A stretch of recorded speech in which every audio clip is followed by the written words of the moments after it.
Snowflakes drifted through the cold night air as Daniel hurried home from his late shift, his worn coat doing little to keep out the biting wind. He was thinking about the leftover soup waiting for him and his 8-year-old son when he noticed a small figure huddled on a bench by the bus stop. The girl couldn't have been more than 15. Her hair was wet, her clothes clung to her thin frame, and her lips trembled from the cold. She clutched a small backpack to her chest as though it were the only thing she owned. Daniel slowed his steps. He didn't have much, barely enough to keep the lights on and food on the table, but something in the way she stared at the ground, defeated and alone, wouldn't let him keep walking. He approached gently, not wanting to startle her. "Are you okay?" he asked. She shook her head, eyes glassy with unshed tears. The wind picked up, cutting through them both. Daniel glanced at her soaked shoes and knew she wouldn't last much longer out here. "Listen," he said softly, "I don't have much, but I can offer you a warm place to stay for tonight. Just until morning. You'll be safe." For a moment, she hesitated, searching his face for any hint of danger. All she saw was sincerity. Slowly, she nodded. Daniel led her down the cracked sidewalk toward his tiny apartment, unaware that this small act of kindness would set in motion events that would change all their lives forever. Inside the small, dimly lit apartment, the warmth from the old heater wrapped around them like a soft blanket. Daniel's son, Liam, peeked shyly from behind the kitchen doorway, his curious eyes studying the stranger his father had brought home.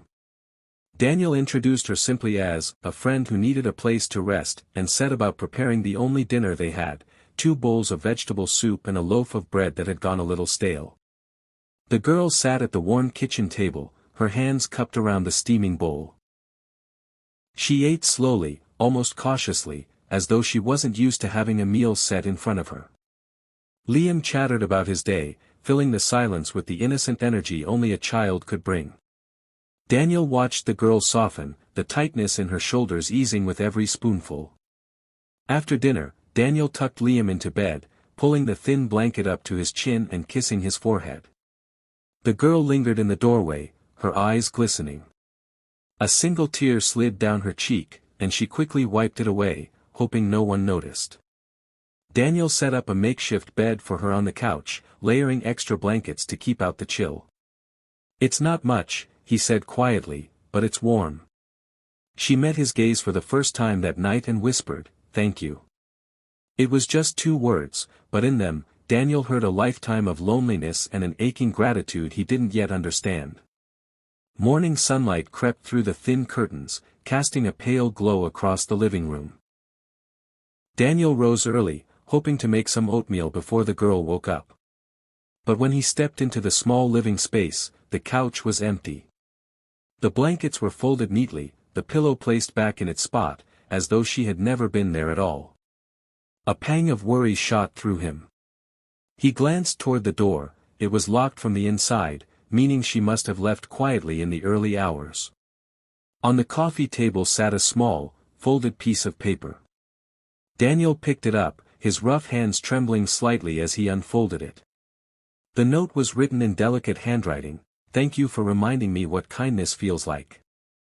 There was no name, no explanation, just that single sentence. Daniel sank into the couch, the paper still in his hand. He thought about how lost she had looked the night before, about the tear he'd seen when Liam was tucked into bed. He wondered if she had somewhere safe to go, if anyone was out there searching for her.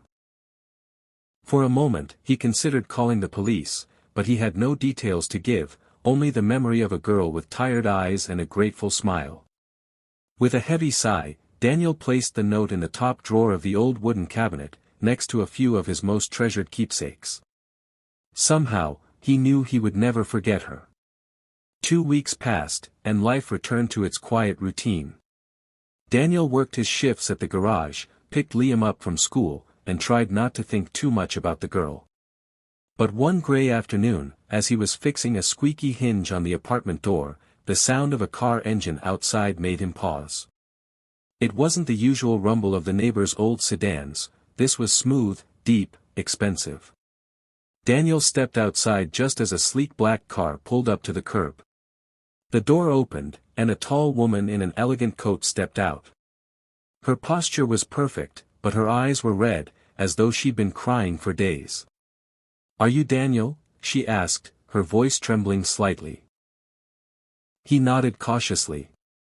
"I've been looking for you," she said, her gaze searching his face. 2 weeks ago, you took in a young girl for the night, my daughter, Emily." Daniel's breath caught. "Your daughter?" She nodded, swallowing hard. "She ran away after a terrible fight at home. She wouldn't speak to anyone about where she'd been, except to tell me about the poor man who gave me a bed, food, and safety without asking for anything."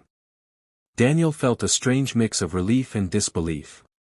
He had never imagined the quiet, shivering girl from that night belonged to a world of wealth and privilege. The woman's eyes softened.